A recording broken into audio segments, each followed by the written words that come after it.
The following show contains adult content. It's not our intent to offend anyone, but we want to inform you that if you are a child under the age of 18 or get offended easily, this next show may not be for you.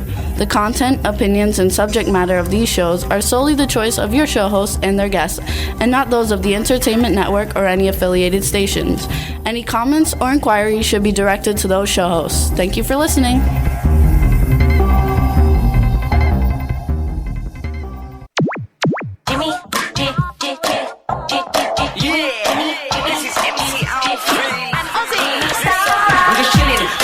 Sitting down and designing, where every man in my thinking, what are we gonna be wearing?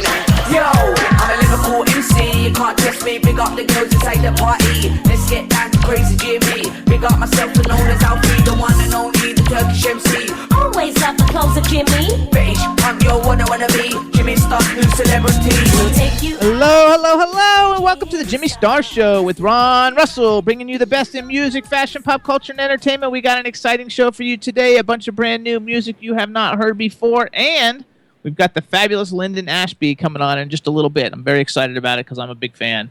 And before we get started, I know Ron doesn't know who he is, but you'll be impressed with his resume. But before we get started, let me introduce that fabulous, crazy, outrageous man about town, Mr. Ron Russell.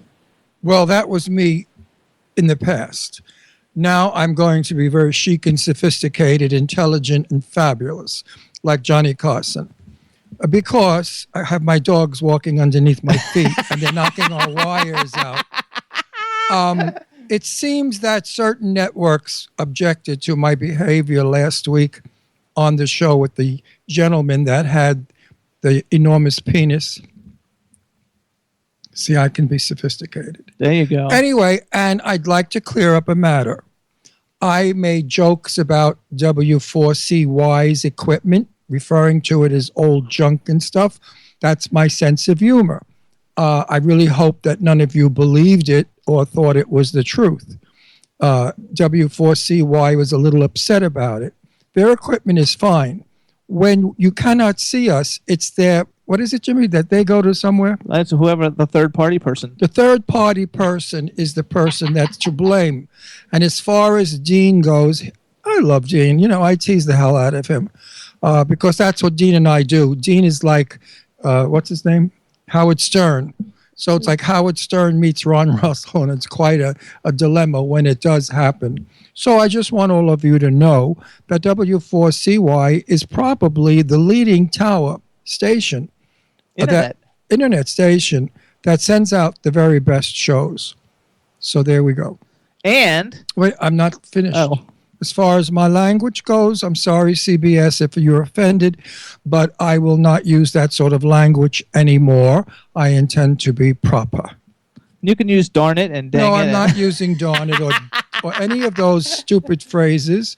I'm going to use 12-letter words only. Okay, what's a 12-letter word? I can't say it. It's vulgar. Oh. What's up? So we also want to say hello to the man behind the boards, Mr. Chad Murphy. Vulgar 12-letter words. I can't wait to hear what that is. Well, I'll tell you in private. Can we get one? How do you do, Chad? Chad's got a cold. Yeah. Oh, Chad, how sad. How nice to see you. I hear from you again, Chad. It's going to be a delightful show, isn't it? I don't know if I like this Ron Russell. Oh, yes, this is Ron Russell in Private World. I'm just chic fabulous. I'd like to talk about my shirt. They like the way you are, Putana, it says. Who said that? That was Goddess. And hold on, we want to give a hello out to everybody in the chat room. So we've got in the chat room, everybody, we want to welcome the chat room. We've got Irish Ginger from the Ginger Irish Show. And it's the Irish Ginger Show, Fridays at 4 p.m. on W4CY Radio. We've got Guest Chase. We have Chinzia. We have Czar Drew. Hello, Drew. Thank you so much, you and Tanae, for the beautiful roses that you guys sent. Which I will talk about soon. We have Jimmy from the Aquarius View, you guys. The Aquarius View magazine. It's news in music, fashion, movies, TVs, books, arts, and radio. Check it out. It's the AquariusView.com. I don't want to leave anybody out. I don't know who else. So Goddess, did I say hello? Yeah, Goddess, Putana. We have Goddess. And, she called me a Putana. Thea and Willa and whoever's in the chat room. Chad, I don't know who you are in the chat room, but everybody, thank you so much for tuning in. We're going to have a really good time today. Now, let me do my compliments. years and years ago when America was normal and we weren't killing each other and we loved each other and we weren't on Facebook insulting each other and we were not doing the things that they're doing to the elect presidents today back then. You wouldn't dare do this to John Kennedy, call his wife a tramp and show nude pictures of Jacqueline Kennedy. We just didn't do it because it wasn't proper. Today, what they do with poor Hillary Clinton, calling her a lesbian. Now, the new thing is that President Obama smokes marijuana every day as a cigarette. Now, do we really need a president who's loaded? No wonder he's so happy and so loving of everybody. And when he goes around the world, he's kissing ass to be peaceful because he's stoned out of his bird. Not to mention Donald Trump, who swears that we will be on the moon in a couple of days where he will live and rule this country from. All of that nonsense has got to stop. I keep saying it every week. Respect people. People should be respected no matter what their political, religious, or sexual beliefs are. We must learn to respect one another and not insult each other. People find it so easy to be nasty and insult and be rude and crude and vulgar and creepy. But it's so difficult to be nice and kind and loving in this world that we live in today.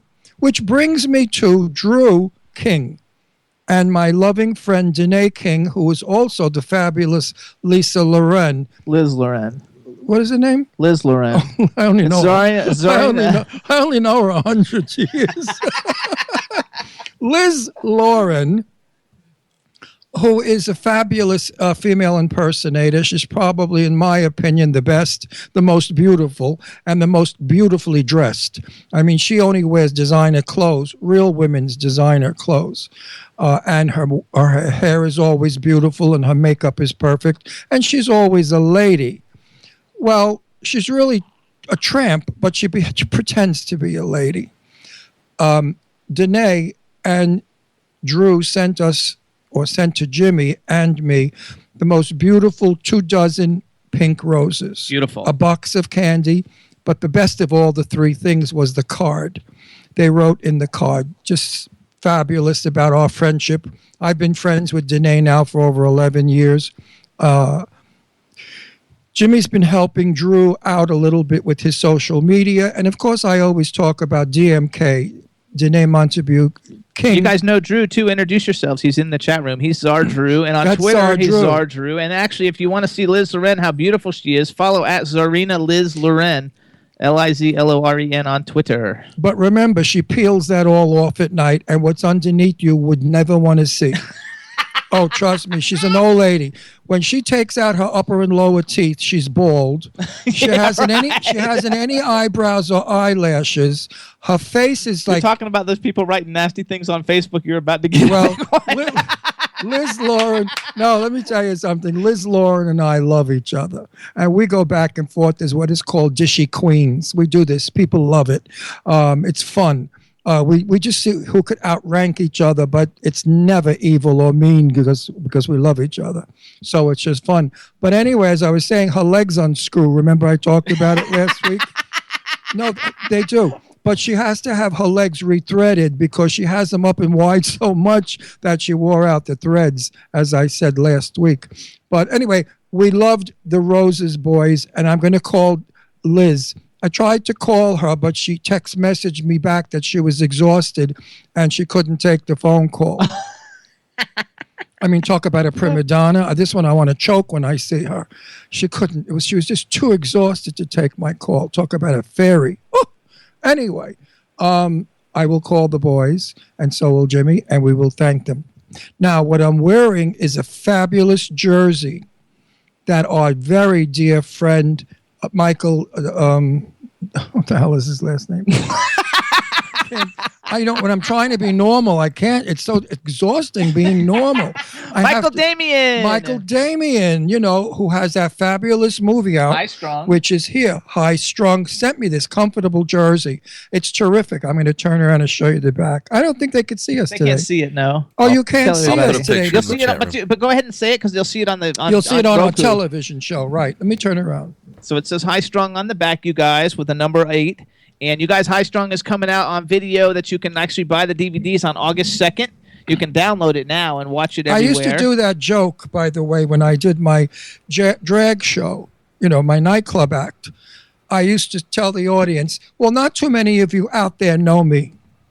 But if I turn around, and I used to turn around and bend over, I said, everybody knows me. And that used to get a big laugh. But it doesn't work. It's one of those jokes that you have to work it, you show it. Anyway, this is not the new Ron, but this is the real Ron. This is how I am in my real life. That's why nobody likes me. Actually, though, he drops some many F-bombs in his real life, too, though. No, I don't. Oh, never. Yeah, never. People that know me. I got roses yesterday, and he had a heart attack. I never had a heart Who attack. sent you roses? Oh, well, I didn't. Well, a big box comes full of pink roses with Jimmy Starr's name on the label, not mine, Miss Liz bitch. But, who sent you roses? I said, who sent you roses? And I was hysterical until he opened the box and I read the card. I said, where's the card? Where's the card? And I read the card. I said, oh, okay. It's from Janae, or from And it was Drew for and both Janae. of us. But boy, And you the guys, card- did I get the third degree. Who Well- do you know? Well, goddess, what if your boyfriend got a box of what if you got a box of roses and your boyfriend was there? What would he do? He'd probably smack you all over the room before you even got a chance to open them. Goddess, answer. I even told him that he could even open them. Well, I figured maybe it's one of his tricks on the side and it was Yeah. thanking you very much. I said, what the hell did you do that you got thanked so much? Anyway, because I would never thank him after we have sex. God, no, please. I say next. That's not nice. I know. Also, you guys I can't just see. had to be a little bit of me. You guys can't. You can be you anyway. You No, guys I can't. Gotta says she used to get them all the time in the office, but she gives them away before she goes home. Yeah, otherwise you'd get a good beating, and deservingly so. That was funny. So you guys can't see right now, but I chopped off all my blonde dyed hair, and so now I have like G.I. Joe haircut and back to And its he gray. looks so good. I look kind of butch. And I got a haircut. Now I look like a Tab Hunter or Pat Boone, God forbid. My wild, groovy look is gone. I'm going conservative in my hair comb also. I look like James Bond from 100 years ago. That's good. That's a good look. I like that look. Isn't it nice? Very sophisticated, because that's what I am now, sophisticated. I'm no longer that vulgar, crazy, insane person Yes. that some people out there Say hi object to to. say hi to Chinzy, yeah? Oh, my cousin's thrilled that I'm normal now, because she was ashamed of me. No, she's not ashamed. Yes, she was, with all my crappy, vulgar stuff. In other words, I represent part of the family. I know, the putana part. I like that putana thing. I mean, my grandmother what and... putana means, like bitch? No, it means whore. Oh, whore, okay. My grandmother and Chinzani's grandfather were brother and sister. Okay. And we come from Verona, Italy, outside of Venice.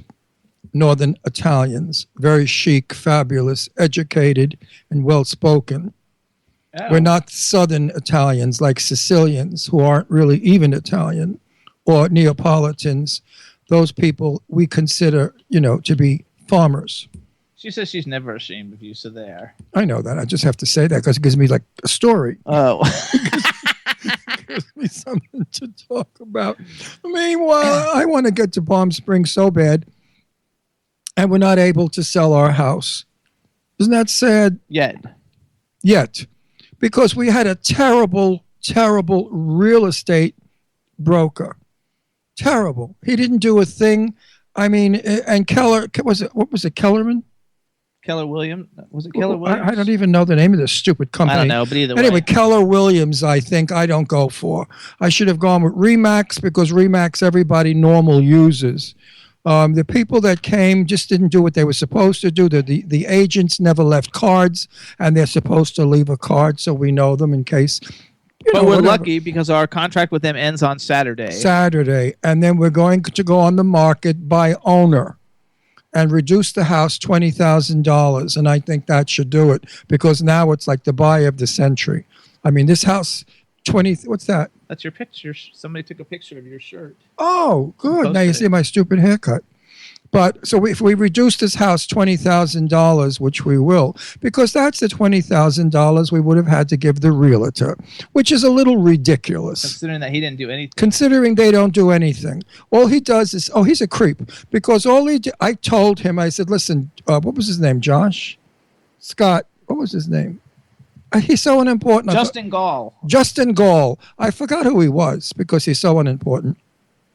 He came dressed beautifully in a suit with a tie and a white shirt, and I was impressed. And I said, that's good. I'm glad, because most realtors look like they just, dug up a cesspool. But you look good, and I would be happy to go with you. But let me tell you something. I've sold about 14 homes in my life, plus an apartment in Manhattan. So I'm very savvy about real estate. And I'd like all of you out there to hear this and know this and learn from it. They will sign you up if you ask $1 million for your house and your house is worth $10,000. They will sign you up and tell you, oh, yes, we will sell it, just to get your signature. Then once they sign, they wait a week or two and they say, you know what, you're really too high. We would like to sell your house for $9,000. We know it will sell them because you'll be priced right. I don't care for that sort of lying baloney. And that's been going on for years.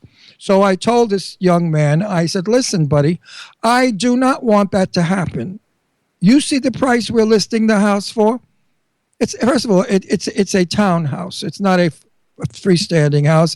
It's a townhouse. We were asking $320,000, which is cheap as shit anyway. If that there is cheap. It should be going for almost 4 or 5 with what we did to it.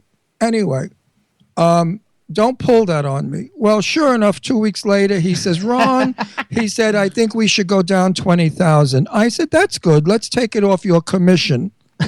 Well, he went dead ear. He didn't hear what I said. He didn't repeat that I one. said, did you hear me? I need a reaction, or have you fainted? I said, let's take it off your end, because $20,000 to sell our home is a bit much when you don't do anything.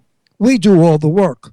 We have to turn all the lights on in the house, make the beds, clean it, make sure it's gorgeous, which it usually always is.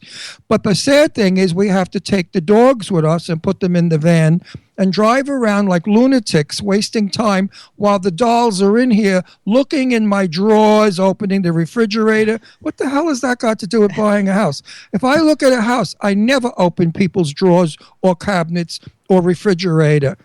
That I would do maybe on the second showing when I was really serious about buying it. I would look in the refrigerator to see what it holds, not what the people are buying.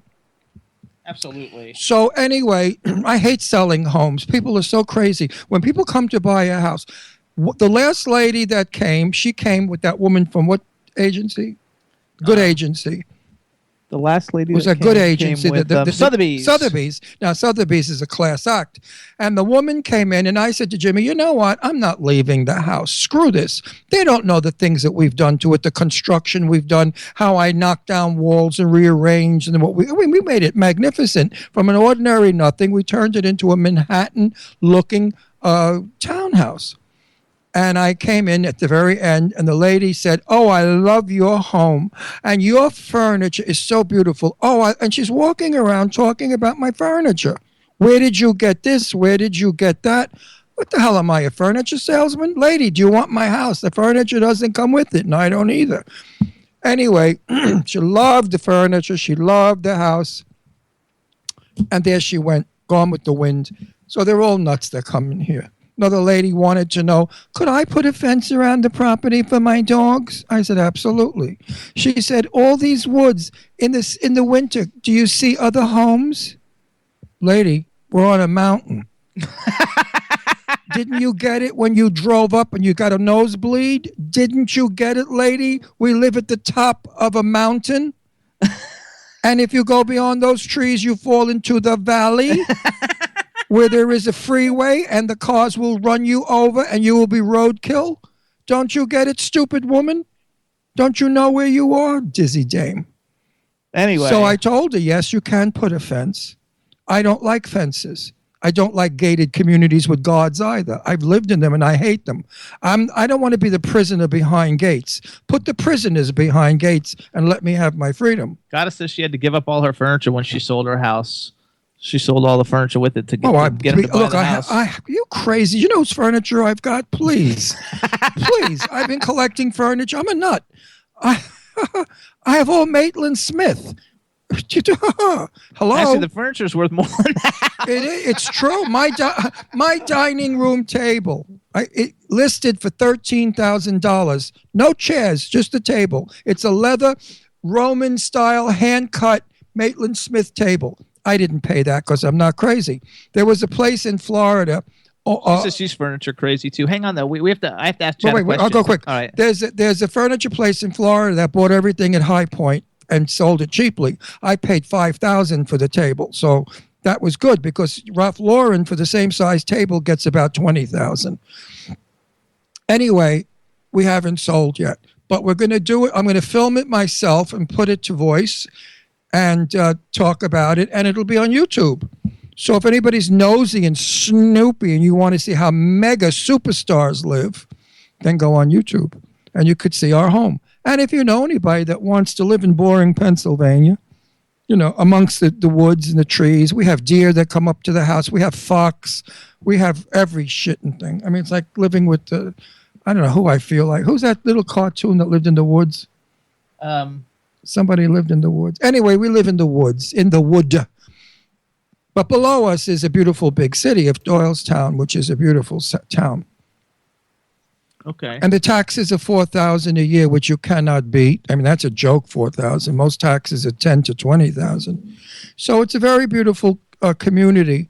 No swimming pool, no clubhouse, no golf, none of that jazz. I don't care for that stuff. I like privacy. And this is what we have. We're the corner unit, the end townhouse, and we are totally private, surrounded by woods. Said she used to live in Pittsburgh. That's cool. No, Pittsburgh is another dump. Please. No, I liked it when we were there. I hated Pittsburgh with the rusty bridges, and all the people look like they were what do you call it? Hobbits. You know Hobbits? Remember Hobbit the movie? Yeah, the Hobbit. And the people look like hobbits. The men they were all short and roly poly with big beards. And the women were blonde with roots and teeth missing and 400 pounds in sweatpants. Oh. That's funny. It ain't Beverly Hills, darling, and it's not Palm Springs. So Chad. Hi, Captain. So is he not? He's not online? He has not accepted the request. But does that mean he's not online though? Because he could still be online, thinking that we're going to call him and not accept the request, and you could still every call him. week. Let's that's a consona. Come on, change the act, You boys. have you guys start calling me prior in the week or something, maybe doing a test. Chad, why do you sound like you're 50 He has miles? a cold. Because I have shit up my nose or down my face, whatever you want to call it. Oh, how disgusting! Such language to me on this show. Vulgar, I tell you, vulgar. Oh, I'm offended. I'm gonna hang up on you. I'm totally offended. You used that nasty word. Oh my God, I'm shocked. Would you like me to blow you a sample? Oh my God, I'm super shocked. How Wait, you vulgar creature. No, what I'm saying, Jimmy, is I can't see if he's online or not unless he accepts the request. I can't see his Dean's going profile. to send you letters now. Okay. Dean's going to send you letters now because you blew snot all over his equipment. Hi, CBS. Well, I'm going to try Quiet. CBS, I really do. Everybody out there, CBS is a fabulous channel. Just don't listen to them. Just don't go on CBS. Why is CBS annoying me? I mean, I don't even want to be on CBS. Yeah, you do. No, I don't, because NBC offered us. No, they did. They did come through, though. Well, it didn't come through because I said something to them. But I didn't like what they were offering. What do they think we are, desperate? They're superstars, man. We have millions of people that listen to this junk. Exactly. And like it. So, How I they don't know what like to do. it, I'll I'll try never and know. send an email. In the meantime, let's take a music break so I can get my head together, Chad. Why don't we do that? All right, so hey, you guys remember, I don't know if you guys remember the boy band No Authority. They were super popular. They opened for Madonna. One of the members of the boy band was Ricky Rebel, who's been on the show several times. Well, another one of his bandmates, Tommy Mack, has a new single coming out on the 22nd. It's called Where Were You? It features Delius Kennedy from All for One. It's a fun boy bandy kind of song. It's called Where Were You? We're going to play it, and nobody's ever heard it yet, so here it goes. You got it, Chad? Let's go.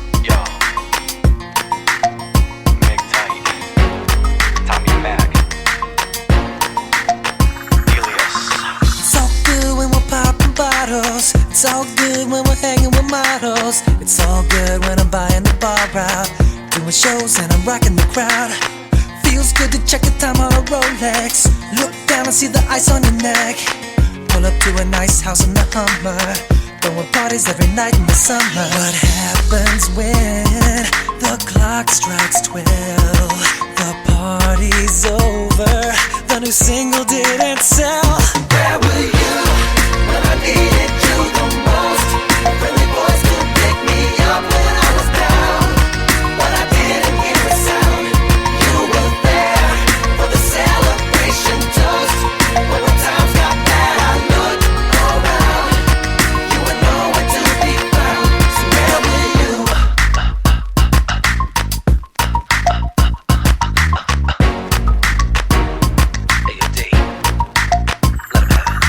I'm standing here on the corner of 6th Street, 2 a.m. and I call you to pick me up. Said you were on your way and you'd be here in a few.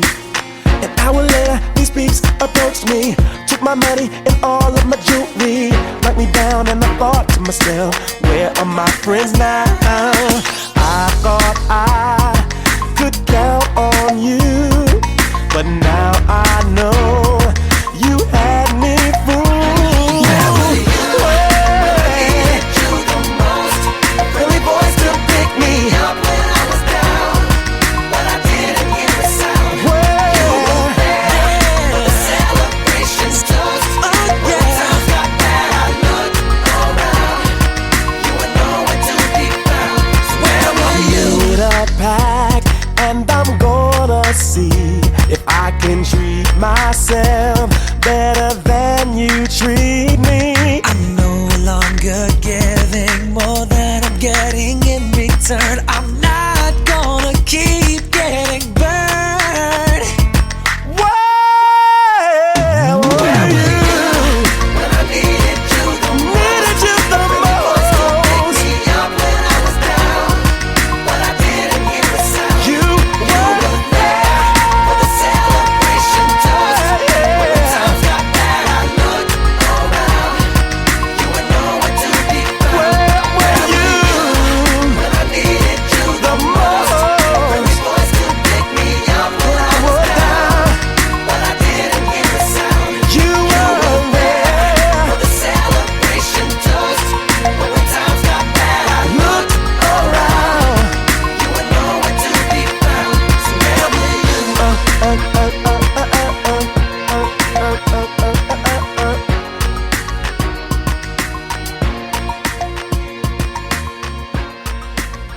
Is that it, Chad? That is it. Unless you want to play it again. No, that's Tommy Mac. The name of the song is "Where Were You." It's available now for pre-order. It comes out on July 22nd. So check it out, get it, and I'm gonna give the floor back to Ron Russell. Yeah, I just want to conclude with Bucks County, Pennsylvania. The real estate is really very cheap. It's not a high real estate. Our townhouse, if it were in New York State, would be about $700,000. If it were in Los Angeles, it would be over $1 million. So remember now, we're cheap real estate in northern Pennsylvania.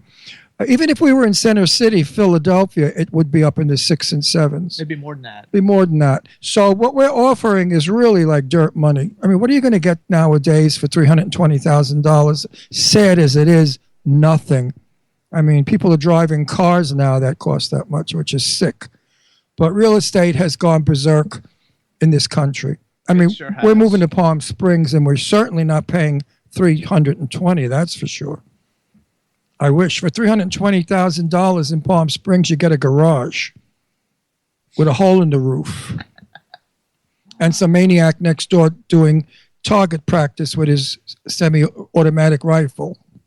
All right, you guys. So since we don't have a guest calling yet, and I don't know what's going up, we're gonna just go into other things. So you know how we go to movies every week to see the new movies that come out that we are interested in seeing. So last week we went and we paid to go see Mike and Dave Need Wedding Dates, which was stupid but funny. It was It wasn't like a great movie, but it like didn't totally suck either. Watch it on television. You get a kick. Yeah, don't pay money. Don't for pay it. money for it.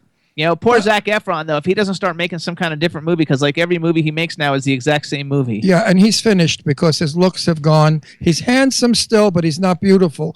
A few years ago, he had that beautiful face. Now his face is maturing and changing like everyone else's except mine. Mine has stayed exactly as it was when it was 19, magnificent and beautiful. But all of you out there are aging, and you all look like hell, but I don't. Anyway, Zac Efron better move it because he's going to be like yesterday's, glamour boy gone nowhere. He's got a great body, but the movie stunk. But then we snuck in with our 3D glasses that we took ahead of time. Well, we have them in the glove compartment of our car. And we took the 3D glasses in, and we went and saw Tarzan in 3D, and I enjoyed it very much. I thought it was great. I thought it was a little too ridiculous. I mean, must everything we look at nowadays have a racist, or not? I don't like the word racist. It's the incorrect word. Must we pamper every person that feels that they are minorly abused? Because we're gay. I could feel that way too, but I don't. I would like to see a gay Tarzan or a gay somebody. I'd like to go see a gay movie because it's who we are. I'd like to go see gay people acting normal and having fun and a storyline about gay people, but they don't do it. Yet black people get crazy if they're not in every friggin' movie. I mean, they're going to make like Santa Claus black, which is stupid. Black people were not everywhere always. And I think that the Tarzan thing had a message, and I don't need messages because I don't have a problem with black people. My God, I think 40% of my friends that I love, as you know, are black. Look at my sweetheart, my Wendy Moten. God, I love her more than anything. I mean, I don't have a problem. So what was the problem? I just felt that it was unnecessary. First of all, Samuel Jackson was in the movie, and the movie takes place like in the 1600s or something. Yeah, now they're doing, white people today are saying that they're being, racist? That Hollywood or the world now can make fun of white people. You can say anything you want to white people that you could never say to black people because black people would protest, but it's okay to abuse white people. And I don't like it when I see black characters abusing white characters, nor did I ever like seeing white characters abusing black characters. I used to be upset about that too. Years ago in the 30s and 40s, every time you saw a black person, you asked them, what you want? Yes, ma'am. Miss Scarlett, what you want, honey? No, that's not the black people I grew up with. I grew up with really, really sharp black people. So I used to be upset about that. Why are you always showing the black people as servants, dummies, slaves, stupid people, when in fact we had Lena Horne, who was gorgeous, and a million other fabulous people. Yes, Paul Robeson, I mean, the fabulous singer. There's been black people in Hollywood. One was a very dear friend of mine, of the two brothers that danced. So anyway, this movie I just thought was stupid. I didn't care for it. It's not. I loved it. It's not CGI is great. It's not the CGI was great. It's not the real Tarzan story. It's Alexander Skarsgård, who's gorgeous. No, it's just not it for me. It missed because I know the real Tarzan. I've seen 1,000 of them. It was very fun. It was fun to watch. The people in it are all really like good looking. I think like some movies need to like not have Samuel Jackson in them because he's like in every movie that comes out, and I'm getting kind of tired of Samuel Jackson a little bit. Well, I think they're patronizing black people now because they're making them out to be superheroes and arrogant and nasty and tough and like blah blah blah blah blah, like putting everybody down in the film. That's not what to do. That the character doesn't call for that. And this is several movies where they get really nasty. And you look at it, and I, as a white person, say, what are they doing? Getting even? What are they doing now? Showing black people as evil, mean people to white people? Is that like some kind of a get even thing? I don't know. Also, the movie takes place in Africa, so... No, I know that, but the characters don't have to be written so mean because it doesn't look good. First of all, when a black person's mean, the white racist people say, look at that. Yes, don't say anything. I'm not going to say it because I don't do that anymore. And they're going to say, see what they're like. That's what they're really like, not realizing that the black guy is reading a script and being directed. And I don't think it's good. I want to see black people as loving and dearing and loving white people and white people loving black people. I'd love to see an interracial marriage movie with a black and a white who are happy. There is one, Love Song. Yeah, but I don't. Some of them, they kill each other or they die. They commit suicide because it's wrong for black and white to be together. I hate that. So I'd like to see it where there's no color. I'd like to see a movie where the characters are all pleasant and funny and sweet, and they're Asian, Hispanic, black, gorgeous like me, all those kind of people. And you're right, Larry, in the chat room they're talking about, so Tarzan doesn't wear a loincloth in this movie. He wears, he wears khaki pants. That's because he has no penis. I could have said something else, but I wouldn't. Got in trouble for that last week. Last week's show, by the way, I ran with it because I've never interviewed anyone in my 30 years of interviewing. I've never interviewed anyone quite like him. I found him to be charming, fun, open, honest, and the show was a good show. It got a zillion reviews. Everybody loved the show. They thought it was hilarious, and I'm sorry that the executives didn't approve of it and that we're not doing that sort of show anymore. We don't want to bring a bunch of gigolos and porn stars on. No, I don't want. Listen, darling. We society people are a box of crayons. We're all different colors and all different flavors and styles. And this man happens to be in our world, on our planet, and in our culture. There's nothing wrong with interviewing him, just like there's nothing wrong with having gay movies where there are gay men that are in love, kissing and loving and whatever. If you don't approve of it, don't go. But there are those of us who want to see it. We want to see ourselves. That's what it is. I want to see somebody do our life story. Never know. You know what I mean? Because it's a beautiful love story.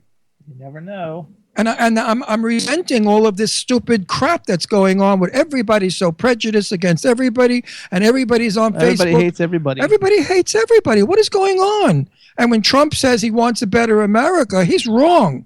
He should say, I want better Americans. American people should behave better.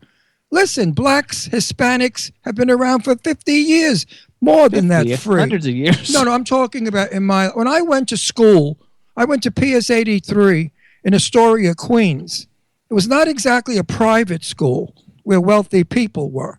It was a very poor neighborhood that I grew up in. I didn't grow up in wealth, but yet my schoolmates were black, Hispanic, Jewish, Greek, English, Irish. I grew up with the whole pot, the melted pot. And I loved my friends. Many of them who are alive are still my friends today. Why can't we have that camaraderie again? Why can't we all just get along and stop insulting and help each other, advance each other? If you see a nice boy, he happens to be black and he's intelligent, you can hire him. Give him the break. That's what my father used to say. I was raised by really remarkable parents. I mean, my parents were so ahead of the times. I can tell you a quick story. My father was on a job site because he was a delegate for the Painters Union. One of the men, a black man, got hurt. He needed a transfusion. None of the men would give him a transfusion because they thought his black blood might go into him. My father right away ran and gave this man blood. Well, they became dear friends till this man died. My father hadn't any prejudice at all. We had Jewish people in our house. We had black people in our house. We had Brooklyn Mafia people in our house. We had everybody in our house. My mother, that's why I'm the way I am too. And my sister is. We had everybody. I was taught, people are people.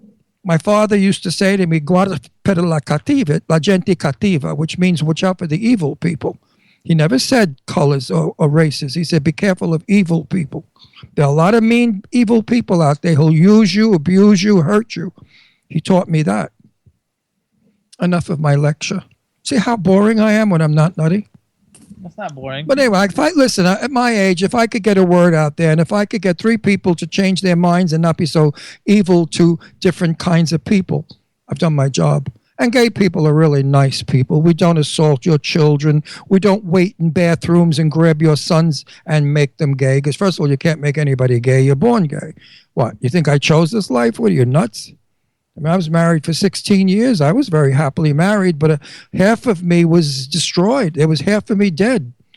The half that's alive now that I needed to have alive. I lied. I made believe I was straight like everybody else.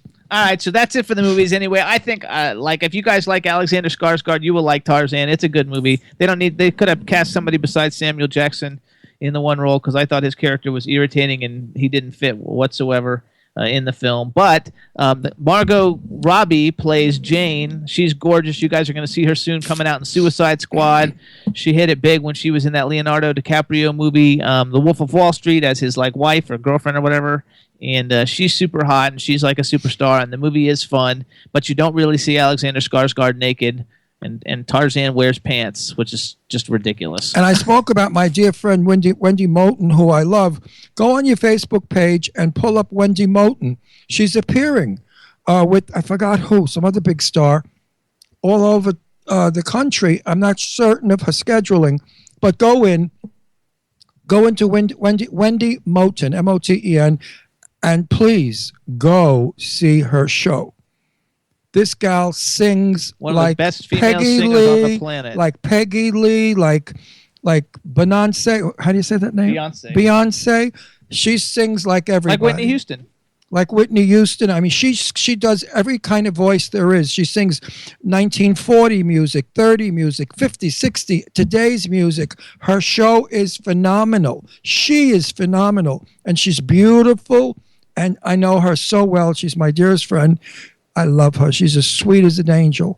So when you see her, you'll know that there's a good person up there performing. And go follow her on Twitter. It's at Wendy Moulton. Also, Wendy Moulton. Go friend her.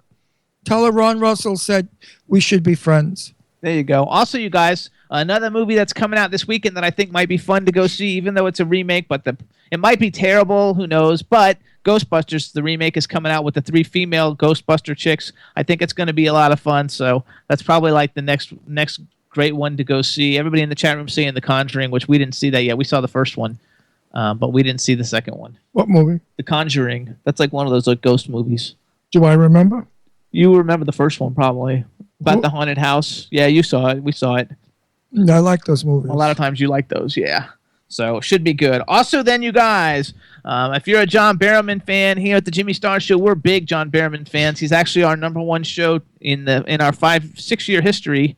I think, and he's also a personal friend. He's our most watched show. It's got 8 million hits on it, so you guys should check it out on YouTube and Roku or on SoundCloud or iHeartRadio. It's really, really a great show. And John Barrowman is on Arrow. He plays the Dark Archer on Arrow, which is on the CW, and now he's just worked out a deal where his character it's going to be the first time he's going to be a recurring character on 3 shows. So he's going to be the Dark Archer on Arrow, he's going to be the Dark Archer on The Flash, and he's going to be the Dark Archer on Legends of Tomorrow. So 3 superhero DC comic hero things, and instead of just being on 1 show, he's going to be on 3. It's really, really cool.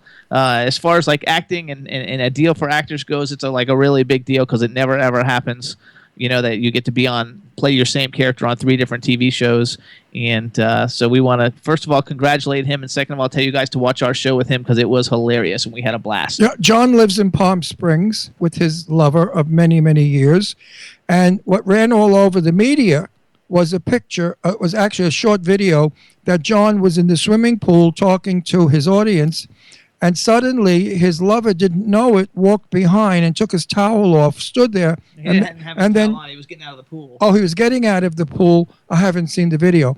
He was getting out of the pool with his towel, and obviously his frontal nudity was totally nude.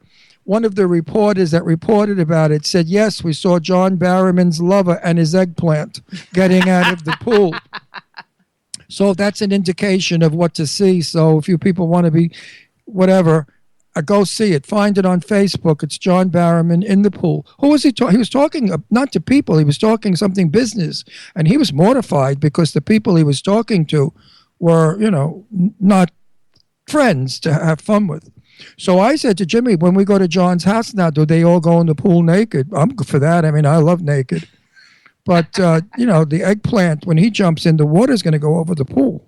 There you go. Also, you guys, Liv Tyler had a baby girl, which I know you kind of grew up with Liv Tyler a little bit in your house. Oh, now she just had a baby. Liv Tyler was in my house all the time. Beautiful, gorgeous little girl. She was Deirdre's schoolmate when Deirdre went to a private school in New York when we lived in Manhattan. Deirdre went to, what was the name of the school? I don't know. How would I know? I wasn't around then. Yeah, you weren't even born. What was the name of the school? Yeah, I was, because I'm older than Deirdre. I forgot the name of the school she went to, but she and Liv were roommates and they were best friends. And Deirdre failed a couple of classes and was in trouble.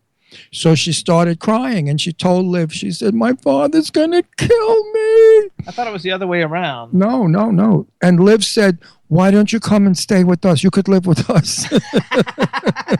I'll never forget that. So Liv came back home with Deirdre up to our apartment on 75th in Manhattan. And I knew something was up because Liv's face. And Deirdre said, "Daddy, here's my report card." I looked at it. I said, "Well, okay, sweetie pie, you know what this means." She said, "I can't go out." I said, "No, you could do whatever you want, but you're going to get a tutor now. And you're going to get a tutor for hours, which is going to take away from your playtime because you're not doing this again. If you fail these subjects again, you're in trouble." Then she never failed again. But Liv was black hair and the eyes and the face. I had no idea who she was, by the way, because she was nobody then. She was a kid. And then Deirdre told me who her father was, and I still didn't know who she was. Which, if you guys don't know who Liv Tyler's father is, it's Steven Tyler from Aerosmith. Yeah, and I never put it together. I just thought she was a model. First of all, I thought she was a model because that's how gorgeous she was as a child. I think he's like the second most recognizable figure in rock history. Yeah, but I don't know. What do I know? So Deirdre is very fortunate to have had Angelina Jolie and Liv Tyler as good friends at school. When she was young. Hey, Chad. Yes, sir. Since it looks like we may have to fill some time, how about let's take a little music break? Let's do it. Let's do the Chaz Robinson I could do song. a strip. Let's do the Chaz Robinson song, Let. Hey, everybody, this is Chaz Robinson. He has a new single that's out. It's called...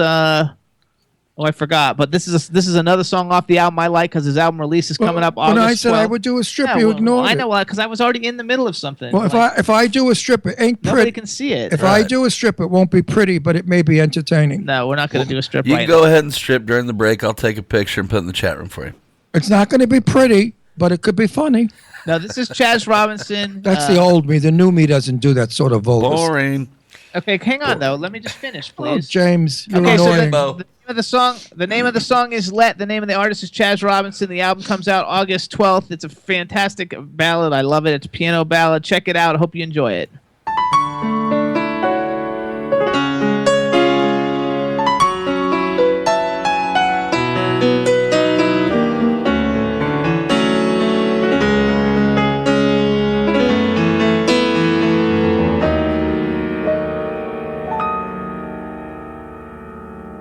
There's a melody that is on my lips. I'd serenade with a good intent as it reaches out to a far-off soul. It moans within a lonely lull, and it goes like this.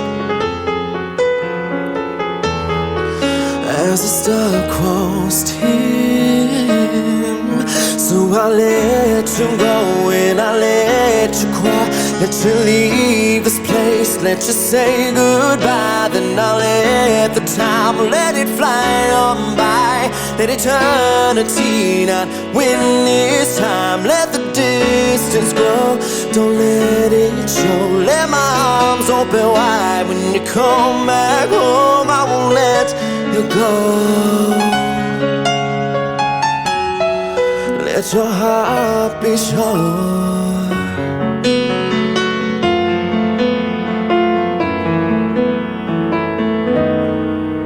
As the void unfolds, my heart implodes. Once falling for us, now gone cold, dismantled by unchanging ways and can't be swayed in our last days. And it goes like this.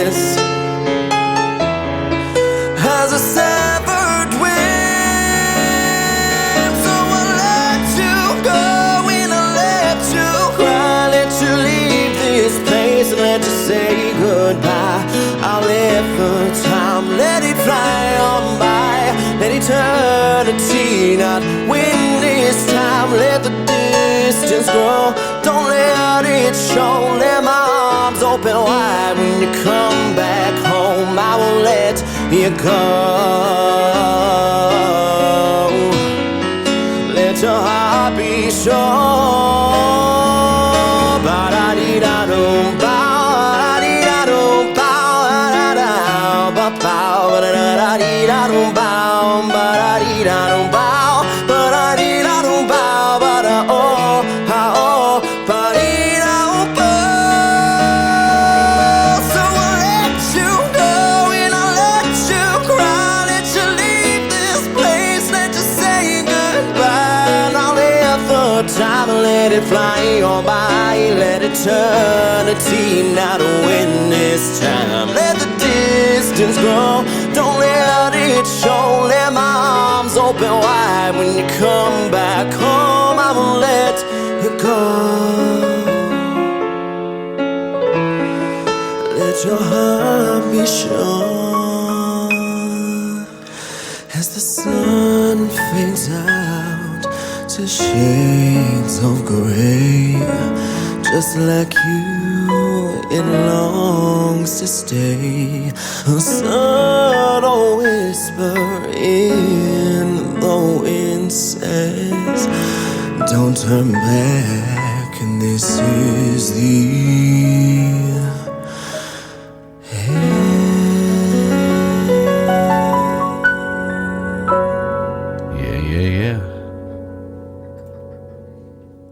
The artist is Chaz Robinson. It's off his new album that's coming out. It's fantastic. What are you doing? I'm putting my earphone wire under my shirt because Did you guys like that picture in the chat room? He's getting dressed after that strip chat thing. What do we talk about? Jimmy, tell everybody how much you love me and how wonderful I am and how lucky you are to have me and how magnificent my person. You just told them all. There's three things about me that everybody out there should know. Okay. In my younger years, I used to be face fabulous, body beautiful, personality perfect. I was modest and very, very soft-spoken and very quiet in my youth. So I would just sit there and let everybody, look at my magnificence and adore me and come up and kiss my ring and then, say, Your Holiness, we're so thrilled and pleased to have met you and to have allowed us to see your magnificent face.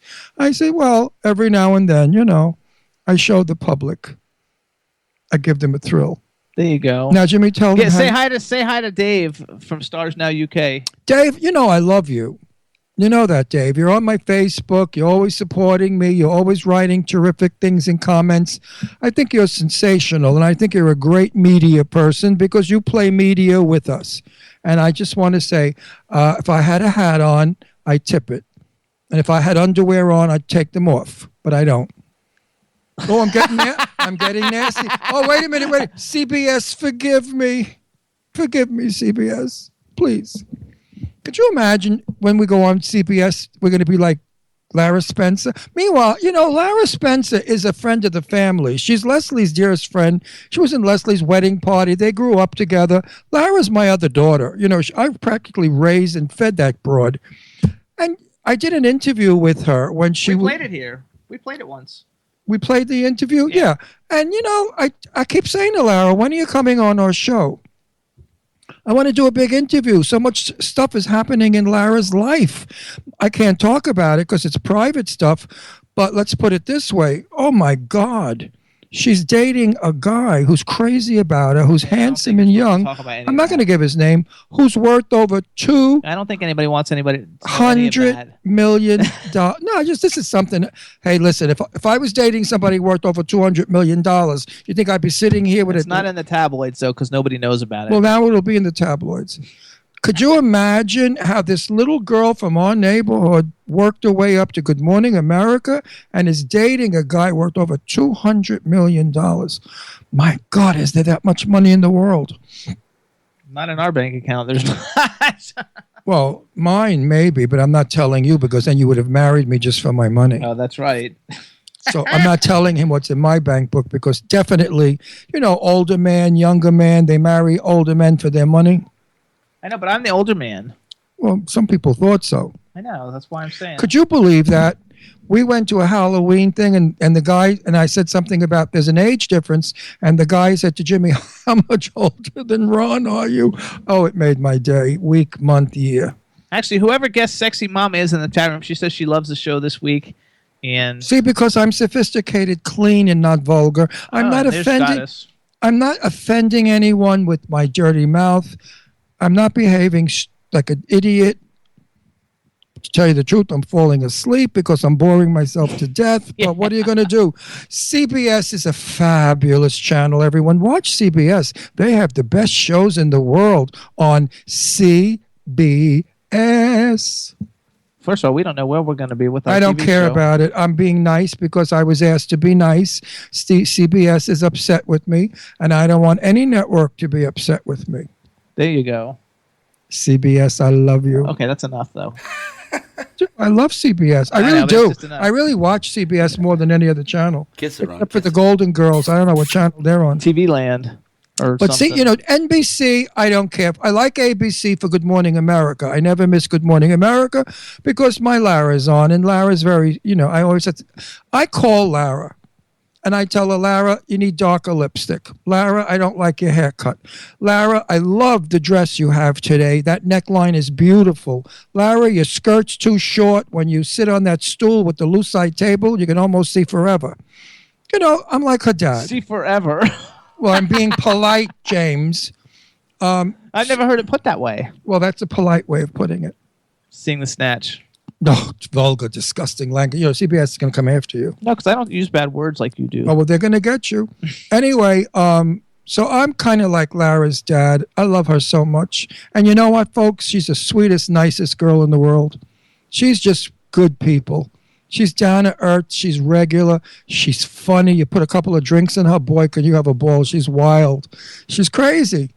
You don't see that on television, but she's just a lovely person. I'm happy I know her. Absolutely. She's fantastic. We had a dog. It was what was it? It was I forgot what kind of dog it was. Short with the little legs. Sherlock was his name. Bloodhound. No, it was not a bloodhound. It was a little dog, like a beagle. And every time Lara would come into our house, the dog would attack her feet and bite her. So Lara would I hear Lara opening the door, peeking her head in, and she'd say, "Is Sherlock around?"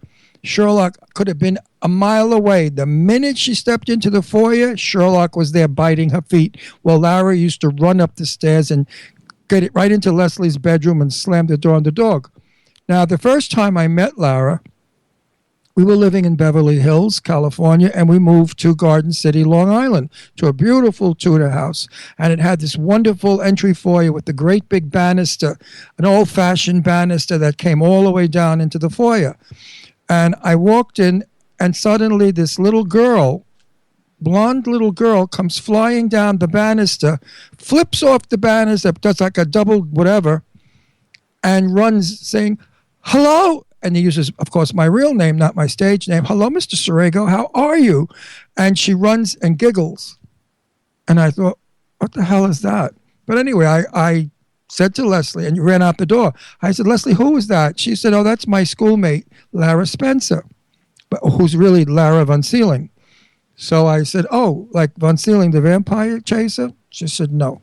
Anyway, Lara became a household thing. And such a delight.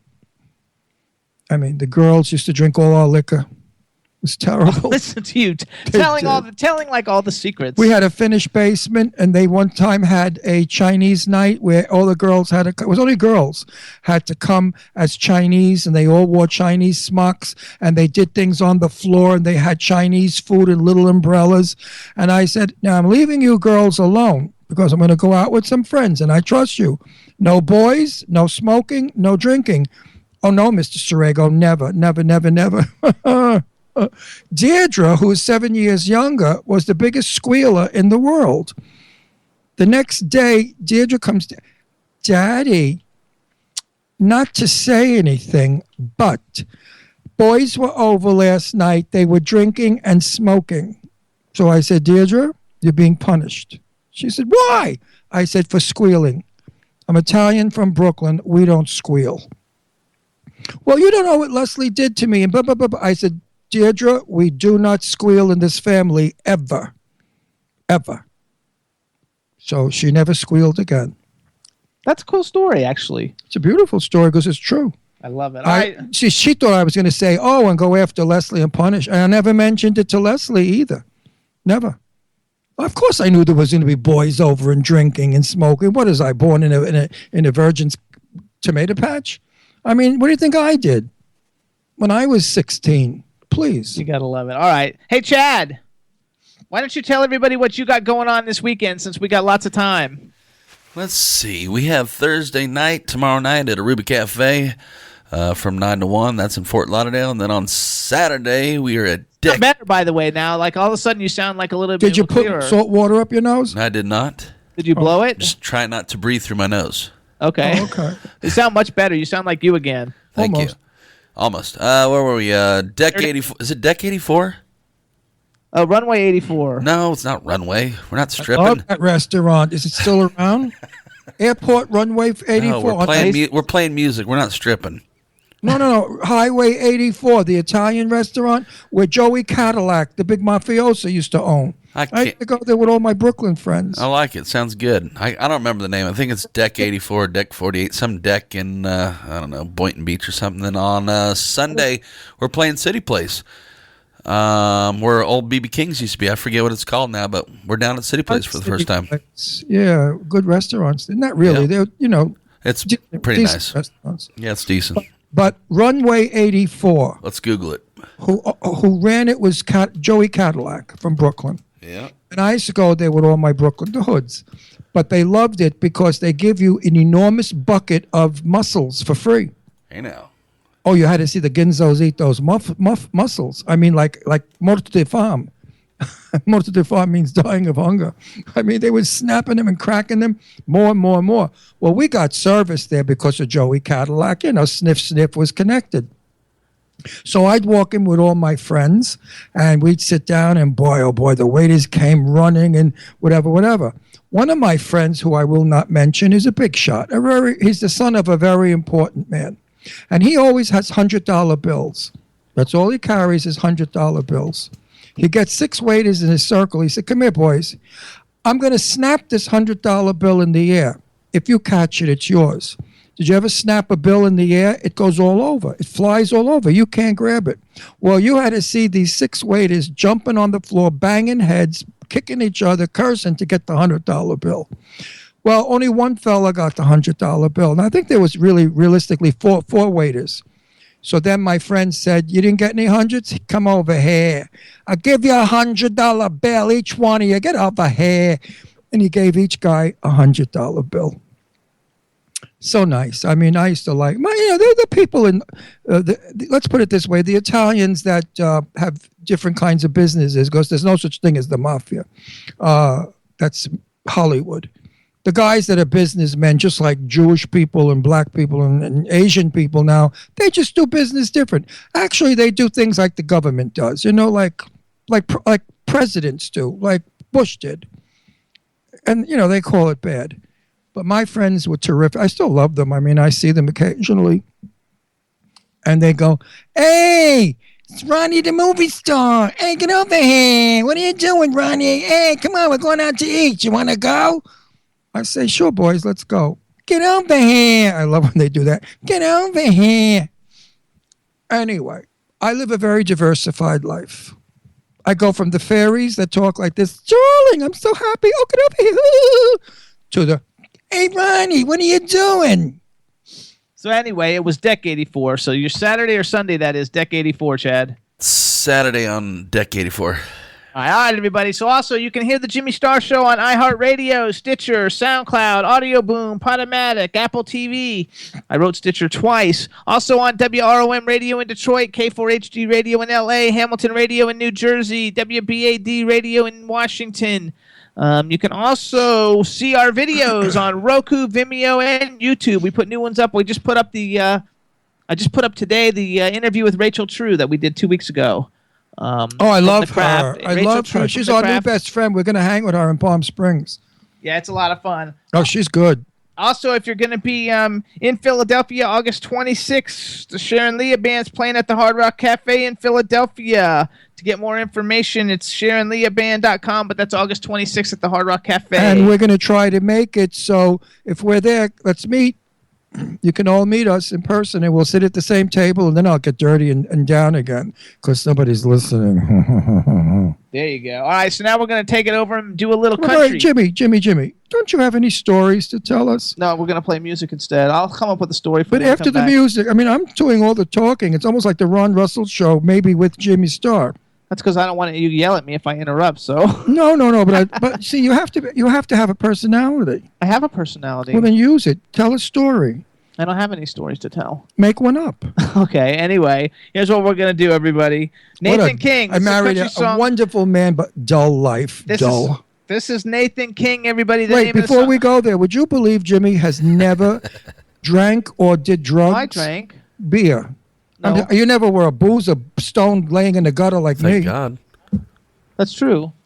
I never was. And he's such a hip guy. He's never done a drug. He's never done angel dust or I've never done anything. I've never smoked a joint. I've never done any kind acid, of drug. any, Good for cocaine, you. anything. I've That's never done good. anything. That's good. He's really a dull person. That's not dull. That's strong willpower. Saying be nice to Jimmy in the chat I room. am nice to Jimmy. Hey, everybody out there. You got to. I massage him. I rub him. I hold his hand. I know. We fall asleep holding hands, you know. How many of you out there do that? So don't tell me to be nice. I'll come and smack every one of you around. Don't get me to go back to being my old self. Then CBS won't like me. There you go. So here we got Nathan See, I'm King. I'm like a dope addict that's on the fix on the mend. You got to help me. I'm like a 12-stepper. Shinzia said she never has either.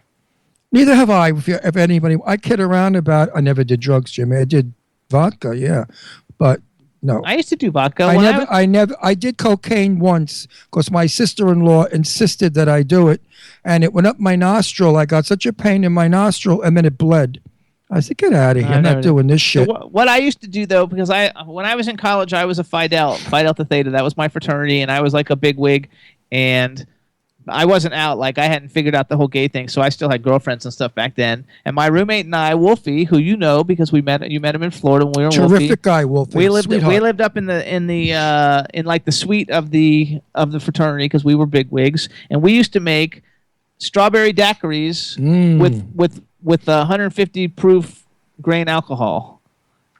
And so That I wouldn't like. well, you can't even taste it. So basically, it would just tasted like a floral drink, but you could drink one drink and you would be on your ass because it was like. And so everybody would always want to come party in our room because all the hottest sorority girls would be in our room because everybody else was having beer and we had things. So it would be Wolfie and I and our few select people that we let in, guys, and then it'd be like 20 of the hottest girls from the University of Florida, and they'd all be hanging out. It was really cool. I did liquor.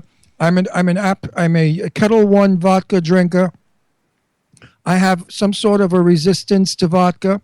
I can have 6 martinis with 4 olives in each glass, and I'm a little buzzed. When I was out with friends, we went to dinner in Boca Raton. I think it was a little over 12 martinis, and I was plastered. But it took 12 martinis to get me plastered. Now, when I go to parties like up to Danae King's and Drew's house, I have maybe 4 martinis. 5 maybe, and I'm having a good time.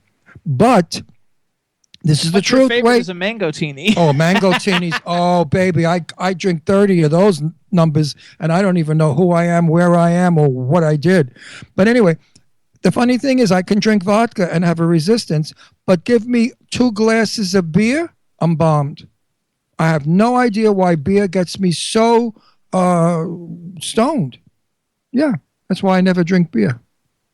Unbelievable. Yeah, and yet vodka I could I think consume. beer tastes gross, though. It's what I would suppose piss would taste like if I was. No, beer is good if you're having a hamburger or a hot dog or cheesy food, crappy food. I would never drink beer with good food, like a good steak or something. You drink the fine wines, but if you're drinking like holiday food, beer is great. Most of the people in the chat room said they don't really like beer. No, I mean it's not my favorite. I mean, if I had a choice between beer or a mangotini, forget it. Have you ever had a mangotini, folks? delicious. And they kick you like a donkey would. We went to Fran, what's her name? Bazaar's house. You ever on my Facebook? Any of you know Fran Bazaar? She's the producer of Memphis, the Broadway hit show. We went to her Manhattan apartment, which is fabulous because it used to be a firehouse. Yeah, it was cool. In New York City that she bought and converted into this exquisite home. And I never had a mango teeny. And I said, Fran, I don't know. She said, Ron, you have to. I said, Fran, it's got calories in it. I really don't. I don't like mango. She said, Ron, try one. Well, one? About an hour later, I downed my 6th one. And in big martini glasses. Boy, I was so bummed. I'm so sorry because I met some important people for the first time that I wanted to be friends with. They never friended me. They did not. They thought I was some kind of diseased animal. Well, that beautiful girl from the Hamptons, remember she said we could come out and spend a week with her in the Hamptons? She never called. And she's on my Facebook. And what about Nick Demas? Nick Demas, the big producer? Nick never friended us or called me. I think he was appalled by my behavior. And what was coming out of my mouth, Lord only knows. Yeah, Lord only knows. Luckily, Fran Bazaar, she's known you for years. I know her for 40 years, and we're the best of friends. She was married to Jack Borganick, who was the first man to ever make children's clothes that hang on a rack. And she's she owns half of New Jersey. Superly wealthy woman and sweet. And I love my Franny Poo. She makes little square brownies for all of her friends, and she puts them in boxes. And they're called Franny's. Oh, I forgot. But you can't buy them. She only gives them to her friends. And they're delicious. I told her, I said, why don't you sell them? She said, do I need money? I thought to myself, is the day ever going to come when I could say that? What, I need money? Imagine when you could say, what for? It's a lot of work and I don't need the money. Could we ever say that, Jim? One of these days. Yeah, we're working on it. Well, you better move it. I'm old. You're not that old. All right, you guys, we're going to take a quick music break. Chad. Hi, Captain. Let's do Nathan King, everybody. This is Nathan King. We're going to bring you some country, some Chad music. Hey, now. Some Chad and Heather music, but not sung by Chad and Heather. The name of the song is Heaven Tonight. The name of the artist is Nathan King. You're going to like this. Check it out.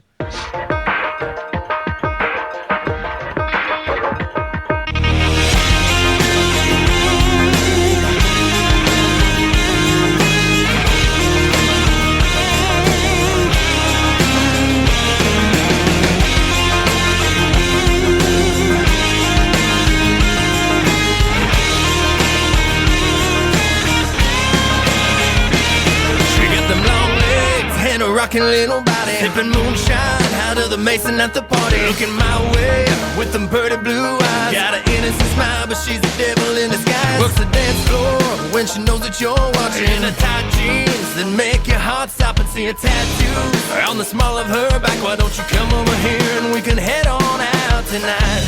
I don't know you, so let's start picking up the slack.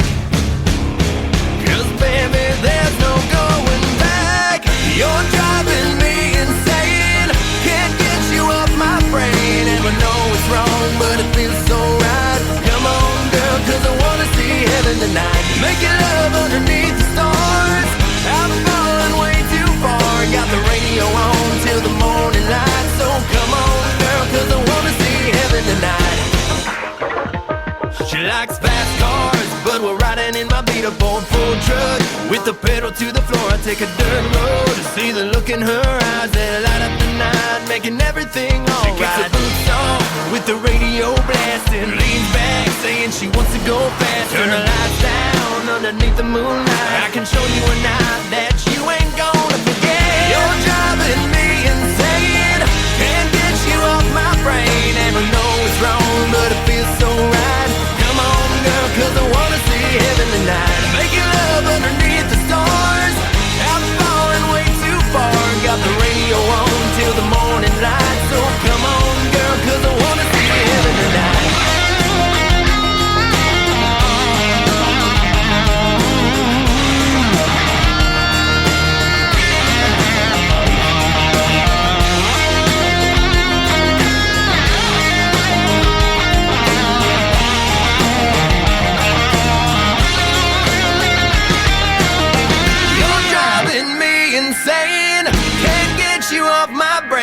Anyone know what's wrong, but it feels so right. Come on, girl, 'cause I wanna see heaven tonight. You're driving me insane.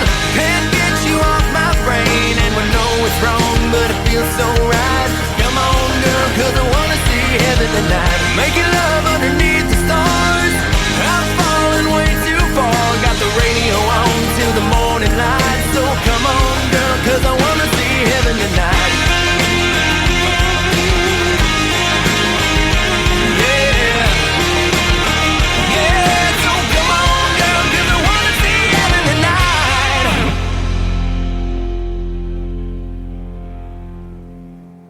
Hey, everybody, that's Nathan King. The name of the song is Heaven Tonight. It's out right now, and I think he's possibly going to be opening up for some really big country acts this fall, but I can't mention it until we find out for sure. Good. I was just telling Chad a story.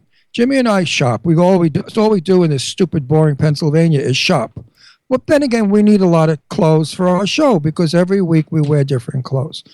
We were shopping in Burlington because Burlington, you can get a good deal. You can get, these colorful T-shirts for like 10, 12, 15 bucks, whereas they're like Ralph Lauren 30 or 40. So we finished our shopping and we're online and we come up, the light goes off and it's us next. And the girl that was taking our money was the most... Cashier. Was the most beautiful black girl I have ever seen in my life. And I said to her, listen, honey, I'm gay. I'm not hitting on you and I don't want you to think I'm some kind of wolf. But you are absolutely gorgeous. And your body, oh my God, it doesn't quit. You got beautiful legs. As I bent over the counter, I was observing her. And she started to laugh. I said, does anybody ever tell you you're beautiful? She said, yeah, all day. Every day, she said, every day. I said, what are you doing in Burlington as a checkout girl? You should be in the business. She said, I want to be in the business, but it's hard to get in the business. I said, what do you do? She said, I sing. I said, tell me the truth. Who do you sing like? She said, Beyonce, and what was the other one? Beyonce, Rigoletto Rihanna, or somebody. Rihanna. Rihanna. Like I know who Rihanna is. Beyonce's a way better singer than Anyway, Rihanna. I made believe I knew who Rihanna was. I said, listen, no baloney, but we are big. We're important people. We might be able to do something for you. I said, Jimmy, I didn't have a card. My card was in the car, my glove box. I said, Jimmy, do you have a card? Yes, and he gave her the card. She was all excited. She has an album. She sings. Jimmy said, get that music to me. If I like it, we'll talk. The girl never contacted us. Now, honey, if you're listening to this show, this is the kind of show we do. If you tuned in last week with the guy with the big penis show and you got scared because you thought we were some kind of porno nut job show, that's not who we are. So please contact Jimmy Star. You're fabulous. I mean, she should model. She was exquisite, just so beautiful. And the teeth on her, I wanted to knock her in the face to have such teeth. How do people have those teeth? They look like wax. They were so gorgeous, like fake. And she was sweet and just delicious. Anyway. She said she wanted to be in entertainment, and we were Googling it over her. And then the cashier next to her, who was very heavy, let's just say. And not attractive. And she had blue hair. Let me Go, honey. Go, sweetheart. So she had long blue hair, and she was about 5'4", and she probably weighed about 280 pounds. And from one side, she had like blue hair, but then when you saw her on the other side, long blue hair. But then when you saw the other side, it was all shaved out, and she had earrings in her nose, and which, as I'm getting older, I don't find that attractive whatsoever. No, and anymore. I just finished telling this beauty that we could get her into business, and this girl said, "Oh, me Jumps too." in. I want to be a singer. I just need a recording studio. I want to be in movies too. I said, so I was kind. I looked at her. I said, "Well, stop trying. Got to keep going, honey. It doesn't happen Start overnight. trying, not stop trying. Start trying. It doesn't happen overnight." And then he turned around back to the hot one and told her how great she was. Oh, that I'm telling you. And I said to that girl, "Do you have a boyfriend?" She said, "No, I have no time." I said, "You don't have a boyfriend? You must have thousands of men hitting you, white, green, Martians, anybody." I mean, she's so beautiful. She was gorgeous. Absolutely gorgeous. Just a face that, I don't know how talent like that doesn't get noticed. If she was ever a makeup model for the big makeup companies, she could sell a ton of makeup. You know what, Danae, We don't have her number, do we? No, she has to contact us. Well, we could go back to Burlington and get her number. We could give it to Danae for DMK Cosmetics. He's always looking for models. I actually think that one reason, because she told me she had a video on YouTube, I don't think she actually has recorded music. That's why I think she didn't contact Yeah, us. she may have been just like making believe a little bit, but we Because don't. everybody wants to be a singer, but they haven't got enough. But stuff we going don't already. care. We don't care if she's bullshitting. Hey, half of everybody's resume in my business is baloney. I mean, you read people on IMDb, half of it's baloney. Hey, you guys, too, we're on IMDb, so if you have an IMDb account, please go on and rate the shows. Did they ever up me to my other movie? No. Still, they haven't acknowledged that? I don't mean the one with Julius LaRosa. I mean that kind of woman. That kind of woman's on there. Oh, they put icon? Yeah, that kind of woman's on there. So check out the Jimmy Star Show. See what you can do. Goddess wants to model for DMK. Well, Goddess. Goddess Listen is a to me. goddess. Right now, DMK's husband is online. That's who Czar That's Drew Czar is. Drew. Send him your picture. Get in contact with Czar Drew now. You're online with him.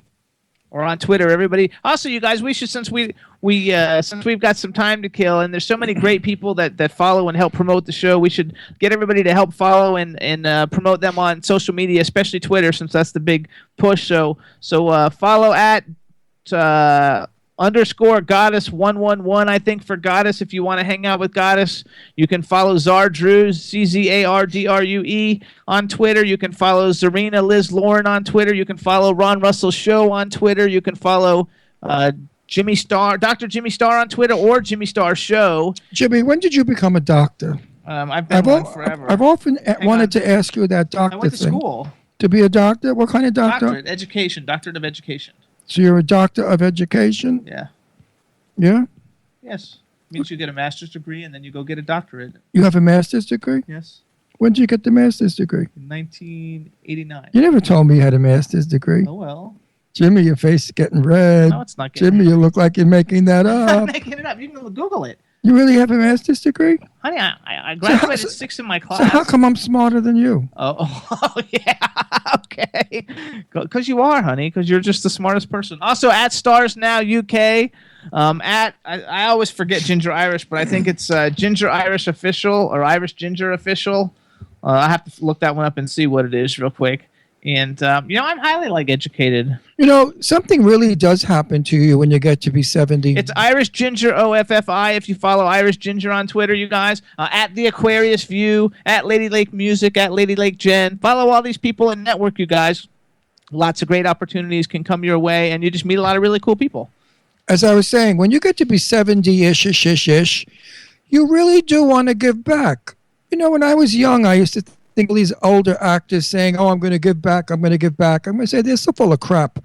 When they're 21 years old, they wish you're dead because they want that part. Now they're giving back. But it's true. I don't care if I never do another show, another movie. I really don't care. But I would like to help people to get into business because I know how frustrating it is when you're young. I mean, look at me. It took me 50 years to get where I am. Where am I? Where am I?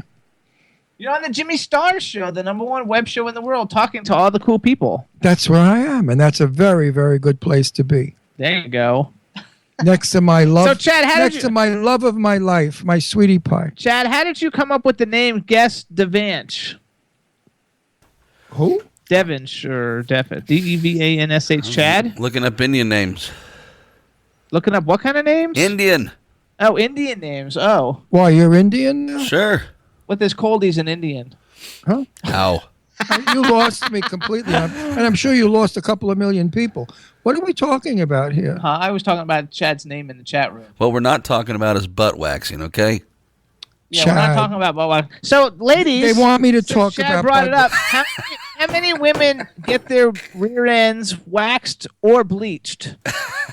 That's what we would like to know, because we were talking about it the other day, and Ron had no idea that. First of all, Ron had no idea that women bleach their assholes. Exit valve. Exit valves, and actually a lot of guys. Oh my God! Guys do that too. I'm leaving. I'm taking my. A lot of guys though get their butts waxed too. I'm leaving this disgusting They're not vulgar waxed. show. I think a lot of guys get their butts bleached too. I think a lot of these bodybuilder gay guys. I think that they probably all get their butts waxed and bleached. I have no idea. I will not I can't even speak. Rebel says no, thank you. She doesn't. Chad, do you ever get your butt waxed? Can't say that I have. Goddess says she gets laser. I don't know what that means because that's how retarded I am. Laser removal. Oh, laser hair removal? Yeah, you better be careful. They may sew it up What with happens the if laser. what if they cut your butthole out? No, what if they sew it together? No, the laser wouldn't sew it together. It would cut it out or something. Anyway, I'm not in this conversation. I find it crude, vulgar, disgusting, and unnecessary. Sorry to bring it up. That's So cool. bad. I like it. Well, go have it done. I want to be there when they wax it to watch you scream. No, I bet that hurts like a mother. Hurt? And what about days later? You can't sit. You can't. Oh, please. What about all the women who get their coochies waxed? I mean, that has to really something? hurt. I'm from the olden days. When I got married, women didn't do those sort of They just things. had big bushes, right? Like afros. No, my wife was Dutch. So Dutch people are not hairy. But got some of these Italian women, they were gorillas. I think that's. I think though a lot of women because I think a lot of women probably get waxed. And I would imagine Well, I know they have something they call an airport, or not an airport, an airstrip. Landing strip. Something like that. That all the men like. The favorite shape men love is landing strips. Guess Sexy Mama says butt hair is hot. Well, but they say one of the things is if you get it taken out, that if you get the butt hair taken out, they say it doesn't smell then. Mr. Starr. Yes. I have your guest calling in. Oh, good. Good. That What makes us happy. a thing for him to come in on. I know. Hello. Hello, chat room, because the chat room's filled with people, and so we were asking people. But hang on, because I have to get an intro now for the show that you're on. Wait, so you're talking about bleaching the actual hole? Yes, a lot of people do that. We'll talk about it. We're going to do the intro. We tape this for our TV show, so now we have to do the TV show intro. So just sit there, and make believe you didn't talk to us. Just smile and look handsome because you are handsome. All right, everybody. Now we want to welcome to the Jimmy Star the fabulously talented superstar, Mr. Linden Ashby. Hello and welcome to the show. Hi, thanks for having me. There you go. So happy that you're here. Let me introduce you to everybody. First, we've got our cool, outrageous man about town, Mr. Ron Russell. Hey, how you doing today?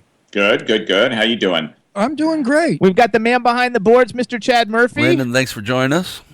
Good to be here. Hi, Chad. And then we have a chat room full of people, lots of fans, so just say hello to everybody in the chat room. Hello, chat room. There you go. Works perfect. So where are you calling us from? From Malibu, California. Perfect. How disgusting, Malibu. How could you live in that trashy, horrible neighborhood? I know, it's rough, man. It's a rough neighborhood. Rats, homeless people, horrible, earthquake-damaged bungalows. Oh, all kinds of diseases in the water, on the sand. Ron lived in California. Humanity, I know. It's like a third world country here. It's disgraceful. And when I go to visit my friends like Debbie Reynolds, who lives, not Debbie Reynolds, I'm sorry. Oh, Debbie, I'm sorry. She is my friend, too. Who's my friend? Shirley MacLaine. Shirley, who lives in the colony. I wear a gas mask and I bring food. It's tough times in the colony. Oh, tough time. The colony is just the worst. Are you in the colony? No, I'm not. Oh, peasant. I would never live in that pit. Never. The colony is so full of crap. It's amazing. When I go there. Don Adams, was it? I forgot who. Yeah. Don Adams, like Get Smart? No. Oh. Just different Don. He was in Bus Stop with Marilyn Monroe, the star. Don, oh my God, he lives in the colony. And Hang on, I should explain to you because, since you've never been on the show before and you don't really know us, so basically, Ron had a TV show in L.A. for many years called Set the Record on Time Straight, Warner Cable, and he interviewed all the legends of Hollywood, Tab Hunter, Cliff Robertson, Lauren Bacall, Jane Russell, Arlene Dahl, all the great Tippi stars. Hedren, all the people. And I'm so he represents old Hollywood. I kind of represent the younger Hollywood. Right.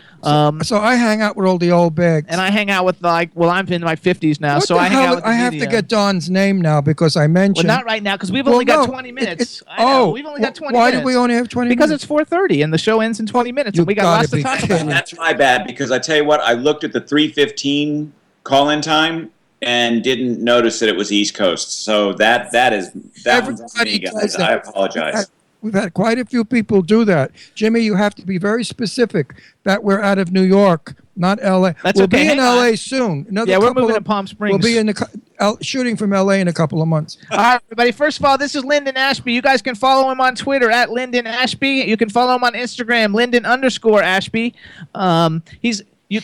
Young people, see, if you're from my generation, you guys know him as Johnny Cage from Mortal Kombat, badassest like action movie ever after a video game. So you guys have seen him in that. If you're like younger in the younger generations, you know him as the sheriff on Teen Wolf, which is freaking awesome. Teen Wolf is like, I believe that Teen Wolf. I read something that Teen Wolf is like the #1 scripted show in like the history of MTV. I mean, like I would think that's accurate. And that's like in 30 years, it's the #1 show. So that's like pretty like awesome.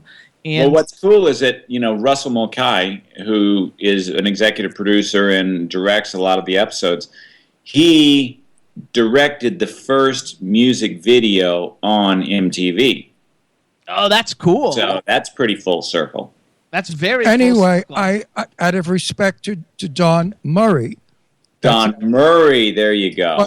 In Bus Stop with Marilyn. I was going to kill you if you didn't get that. Only because it's disrespectful to mention the movie and not give his name because he was the star with Marilyn. Anyway, Don Murray is a sensational guy, and I wish he'd go to work. Also, because we're gonna get all the way around, and we're gonna go in this 18 minutes. We're gonna go full circle and end up with Beta Test, your new film that's getting ready to open up, which I watched yesterday. And so first of all, I have this thing I like to do. First of all, no, two things. Okay, so you were on Young and the Restless. I was briefly, yes. Susan, my wife, was on it for about 3 years, I think, and they asked me to come on and do like a little 13-show arc that turned into a little bit longer, but it was really fun because I knew everybody through her, so I just kind of came on and had a blast. So do you know Michael? Hang on. What is Susan's last name? We need that. Walters. Okay, Walters. Susan Walters, folks. So do you know Michael Damian? I do. He's a good friend. Actually, this shirt he's wearing is from Michael Damian's new movie, High Strung, that's out right now. Michael's been on the show a zillion times. He's a really good friend of ours. And he sent this T-shirt to me. And CBS used to always have us have a bunch of Young and the Restless people come on for some reason. They used to always contact us to have Young and the Restless people come on. And so our oldest daughter got married, 2 weeks ago? 3 weeks ago. You have a daughter that got married? I do. We've got two daughters, yeah. And the oldest got married, and Christian LeBlanc was the minister, the officiator of the wedding, because he's been, a great friend for a long time, and the girls love him, and he's part of the family. How old is your daughter? She's 25. You got a 25-year-old daughter. It must be good camera. Either you look great, the camera's good, or now he's like a martial arts expert. He looks wonderful. You look wonderful to have a 25-year-old. Because he's older than me. You got nice teeth. You're older than me, but you look like you could be my tiny brother. He's older than you? Yeah. Swear to God. Swear to God. If his IMDb is correct, he's older than me. Well, I want your camera. Yeah, right. It must be the camera. 1960, May 23rd, 1960. Wow, you look sensational. Okay, so May 28th. Because we've had all these great, this year has kind of been we've made great friends with a lot of great soap opera so many actors. Wow. And so I don't know if you know any of them, but do you know Sean Kanan, Ian Buchanan, or Crystal Chapel? Because they've all been on the show a bunch of times too. I don't know, actually. I think Ian Buchanan. I think I went with Christian to his house for a dinner party. Okay. That's How about, what's her name? And Sean Cannon's a karate guy like you, like a martial arts guy. He was the guy in Karate Kid 3. He was the bad guy in Karate Kid 3. Nice. How about our good friend in Palm Springs? Who? I can't remember her name. Oh, that's Judith Chapman. Judith Chapman. She plays Christian's mom. Yeah. Oh, tell your wife to come in. Hi, Susan. Yeah, come on in. You hear her chiming over there. Susan, we have to know Susan, you. we have to see how beautiful you are, because Young and the Restless was my mom's favorite soap opera. And we have shaking her head right now. She's got braids on, and she looks like Pocahontas. And she's eating lunch, and she is shaking her head, and she says, "I'm not getting in front of the camera." Because she doesn't have her. We love you, though, on. Susan. She doesn't have her war paint on. I'm sure that since she married an older man, a much older man, yes. I heard her laughing. That she's delightfully beautiful. She is. Yeah, she is. Susan, you're going to have to come on. with makeup, with all your war paint. We'll have you come on another time. She's nodding her head like you can hear that over the radio. No, but if she's stuffing her face, I know what that's all about. All right, here's what we're gonna do. I'm gonna move forward with this. So, Okay, go. this is the thing I like to do, where I just like get to brag for you, because always all the people that come on really don't brag for themselves. So I'm gonna do a quick I'll little back thing. you want me to. Okay, I'm gonna do just a quick thing of all the cool. And this isn't all the cool people. This is the people that I think are really cool that you've had an opportunity to work with or be in films or television shows with. And I'm gonna run down the list really cool. Our listeners love this part. Everybody loves this part, yeah. They love it. So here we go. Kevin Costner, Dennis Quaid, Gene Hackman, Don Cheadle, Tyler Posey. That's from Teen Wolf.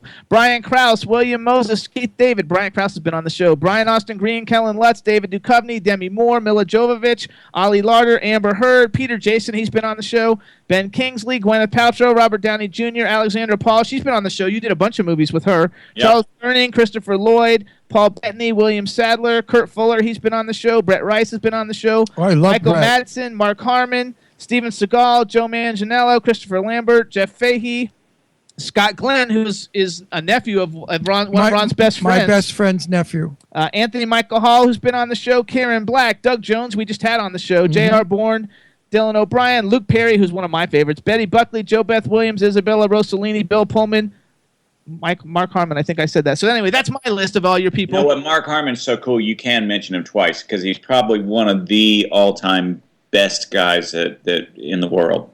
He is actually a number one great human being. That's a shabby list of stars. I mean, are they all hopeful? I'm sure about Don Cheadle, and I'm not sure about, you said one other, Ben Kingsley. I don't know if I worked with Ben Kingsley. Well, Ben Kingsley was in Iron Man 3, and you were in Iron Man 3. So you are correct. Then it's Ben Kingsley. He's that guy that's trying to get in film. He's separation. And I was going to say the other one because I guess one of your first credits was you were an extra, and I forgot who it was, but it was like really big people from Ron's time. What was like the first movie? It says uncredited on IMDb. I think it was your second or third credit, but it's like somebody really, really big, like Marilyn Monroe type big. Like, no, it would be Mr. and Mrs. Bridge. Yes. So Paul and Joanne, yeah. Yeah, with Paul Newman and Joanne Woodward, because he knows Joanne Woodward. I know Joanne Woodward.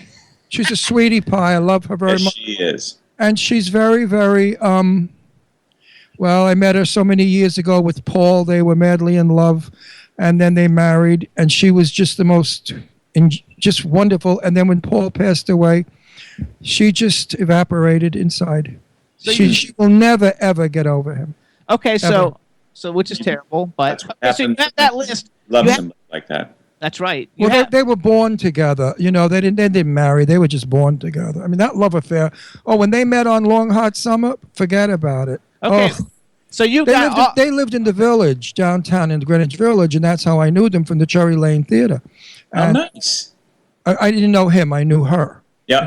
And she's connected with the ballet, and a very dear friend of mine was also at the head of the ballet that she was giving charity work to. Okay, Anyway, hold on. So you got all these people. So who would be somebody if you could like? I mean, actually, Gene Hackman's like my favorite. You've already got like a lot of my favorites. You've already had an opportunity to work with. So who is somebody you have not worked with that you think, oh wow, this would be really cool? And don't say your wife because that doesn't count. Who would I like to work with? I would like to work with Scarlett Johansson. I'd like to work with. everybody says that. I don't get it. What has she got? I mean, I think she's a great I actress. think she's a really good actress, and I think I like her. I think I would. I don't know her. Angelina Jolie. Wouldn't you want to work with Angie? No, yep. You know what? If the opportunity, yeah, because I actually think she's a really fine actress, and I think what did I see Charlize Theron in something, and I was like, oh my god, she was great. Oh yeah, that's a beauty. All That's right, and what about a male? What's a male that you think would be cool to act opposite of? Gosh. Think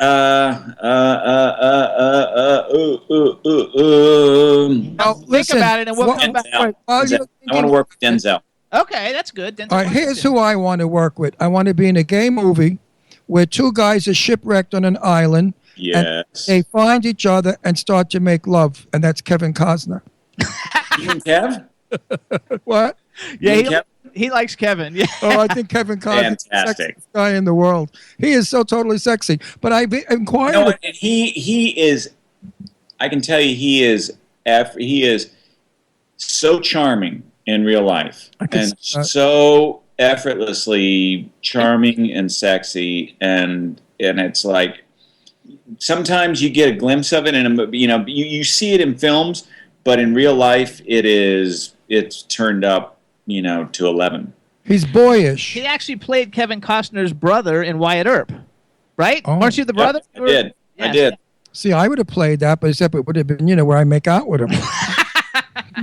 That's a dirty movie. Brothers. All right, so then I also did a quick In other words, list. I would have been where we show each other our guns and to see who's got a bigger gun. All right, hold on. All right. Like, we're not really related. Well, first of all, in case you didn't figure out, Ron and I we're like legally married, so we're like the only gay television hosts interviewing people. We're actually like a married couple. So we're really married. Got married in New York. Yeah, we're 4 really years married. ago. We're married, really married. So thumbs up. Cool thing. All right, so we've got 8 minutes, and first I want to talk about Beta Test. Okay, go for it. Coming out. So you got a new movie coming out. It's called Beta Test. I do. It's coming out, I think on the 22nd maybe or something. Yep, it's 22nd, 20 city release, limited release. It's an interesting little movie. Nick Genie, who directed it, called me and pitched me this idea that he wanted to do a film that was an homage to 90s action films with a 2016 sensibility. And I was sort of intrigued and stylistically, like the logos and the whole feel of the film is very throwback to the 90s. But then you're dealing with the issue of gun control and mass shootings, and it couldn't be any more timely if you had scripted it yesterday. Absolutely. And it's kind of a fun, interesting, what could be just simply a B action film is elevated to something better than that. It's a low budget, really smart action film. Actually, it's great people in it. It's got I don't know how to pronounce. Is it Manu? Manu Bennett. You guys, everybody who watches Arrow will know he was like the big bad guy. How tall is he? A lot taller than you? Nah. He's not, because he looks so big, and when you guys do your fight scene at the end, I was like, oh my gosh, because on Arrow he seems so big, I thought, oh my god, he's gonna just totally kick your ass. So does Stephen Lang. We know Stephen Lang. You know who Stephen Lang is, right? Mm-hmm. Avatar. Oh yeah, and he's relatively. Oh yeah. The guy in Avatar, and we thought he'd be this monstrous human being. Not at all. He's a slight. Nice. He's a wonderful person, but he's a slight guy. He's not big at all. Okay, hang on. So Beta Test has Manu Bennett, Lorenz Tate. Yep. And you play the bad guy, which we're not really seeing you play a bad guy a whole lot. And you're really bad. I'm bad. Bad You're to the bone. evil. You're totally evil That's what they pay him to do. I know. That shit crazy. Because what's great is you start this film and you're like, I agree with a lot of things this guy's saying, and then you realize that he's just crazy as crazy can be. And this movie too, you guys, it'll appeal to anybody who likes video games. It has a video game element to it. You can actually go on YouTube and type in Beta Test movie, and you can watch the actual trailer. Because basically, in the movie, you're the bad guy who owns the company who makes the video game that they're testing. And what's cool about it is also that's not animation. That's actual. They built a gaming engine, and that is an actual video game that they built for the film. So. Wow, that's pretty cool. And so basically, one guy's controlling another guy through the video game, and they're all basically trying to get you because you're the freaking bad guy. I know, and you would put that on Kevin Costner's neck and control him. Yes. You bet. Jimmy's wouldn't have him robbing anybody. I want you to know he's laughing. Jimmy's laughing now, but after the show, I'm going to get it. Oh yeah. Jimmy's very jealous. I don't know what. I'm 103. Who wants me? I'm an antique. Well, antique people collect antiques. Hang on, you guys. So first of all, you guys, Beta Test Movie is on Twitter, so you can follow them on Twitter. It's at Beta Test Movie. The movie's coming out on the 22nd, limited release, and then I'm sure it'll be on all the video on demand platforms. It really is a clever movie, and I have to say, for an action film, it's because I watch every I'm into horror movies, which got me into watching every independent B film in the world, and so I've seen I see everything, whether it's good or it's not good, and I have not seen a story like this. It's a real. Oh, cool! a real story, that it's not like this is just another, punch 'em up, shoot 'em up type movie. This is an actual movie that actually has a message, and it actually has a plot. That's and what it's I a wanna story that's not ask. like everybody else's. What's the message? Pro-gun or not? The message is it's not pro-gun, but it's not through these methods. So his motives are pure in a sense, but his methods are mad. Okay, I have to say something. Like Ahab. Off conversation. We are now looking for married couples for our Valentine's show in February. Would you and your wife come on together? Yes. And then the questions we ask is not about movies or what you're doing. We're asking, how did you meet? When did you fall in love? It's a Valentine's show. So we want to collect as many celebrities as we can because our audiences are just so interested in private lives more than they are in our work. Good.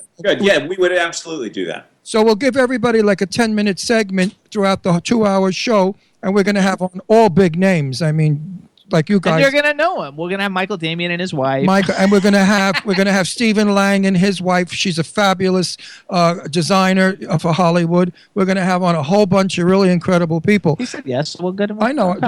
Well, I just want to make sure. You can't tell me. I'm in. We're in. Good, and it's not about our careers. It's about our private life, our children, our homes. I tell you all kinds of private stuff. Good, because you know what? But I read a thing saying you wouldn't do a reality show. No, that's it. Was your tweet yesterday? No, a reality show is stupid and it's an invasion. This is listen. People today don't want to know celebrities for just their work. They want to know them as people because they are reality show trained. So many emails I get. They say, Ron, we love your part of the show because you ask all the personal questions of the stars, and it makes us love them more. We feel closer to them like they're our friends. And I agree. In my day, Joan Crawford, if you asked her if she was a dyke, she'd never tell you. Was she? Yes. She was Hold on, you guys. She was Okay. bisexual. She was both ways. We have 3 minutes. I want to do one more because this is I just lost my total train. Okay, so you got Mortal Kombat, Iron Man 3, Hunger, Against the Dark, Resident Evil Extinction, Slaughter of the Innocents, Wyatt Earp, Prom Night, Teen Wolf, Van Wilder, Freshman Year. Those are like the things that I've seen that I think are all like really great, especially love Slaughter of the Innocents. That's an old movie. Good for you. It's an old movie, but I'm old, so Yeah. do you have a certain particular one or two things that are like kind of like your favorite bodies of work that you always want to make sure everybody sees? No. No, okay. I've got to tell him what I always tell everybody. What? Lauren Bacall. You know who Lauren Bacall is, right? Sure. Okay. Yeah, you know how to whistle, right? Right, exactly. She said to me, Ron, a movie's only old after you've seen it. So don't ever call any of your films old. They're only old until people have seen them. Everybody needs to see Slaughter of the Innocents, and everybody needs. And it's a new film because you have never seen it. But Mortal Kombat, because Mortal Kombat basically made you like a cult. I mean, because you have a lot of cult movies that you're like the star of, like these iconic movies that are like the childhood movies of like people that are grown up now who are like, oh my God, that was like the coolest movie ever. I can't believe this guy. And a lot of people don't get to do movies like that. They do a lot of great work, but they're never in like that film that is like so like iconic. It's kind of like being in the Breakfast Club or something. You're in a movie that's like so iconic that a whole generation. Mortal Kombat.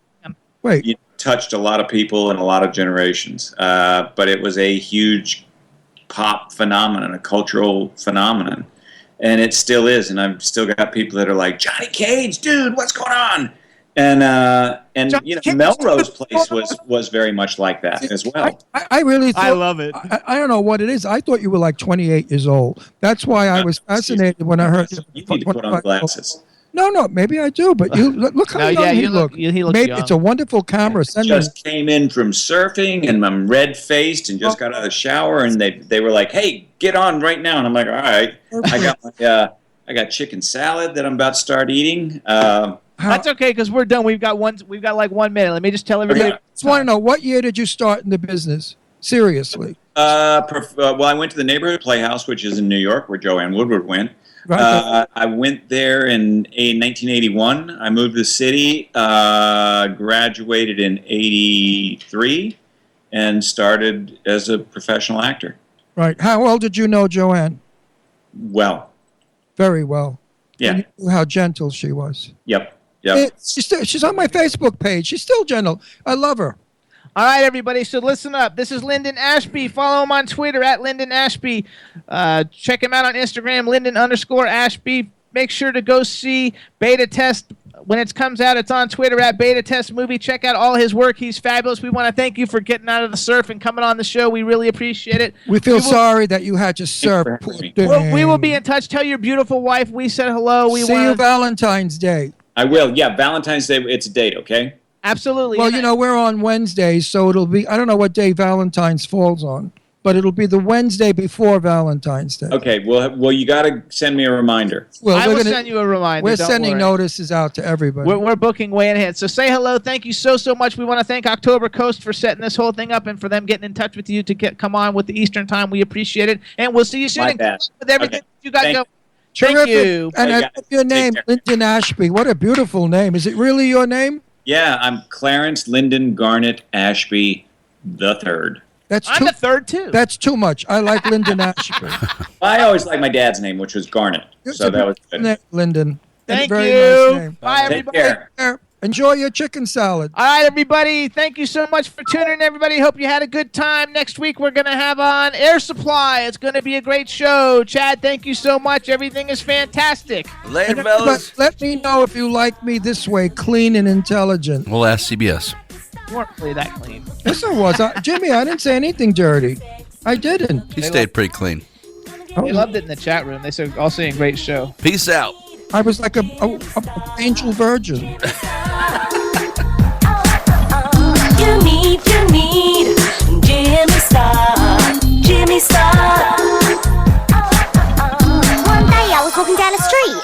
My mate come up to me and said, "Hey mate, wanna go to a party?"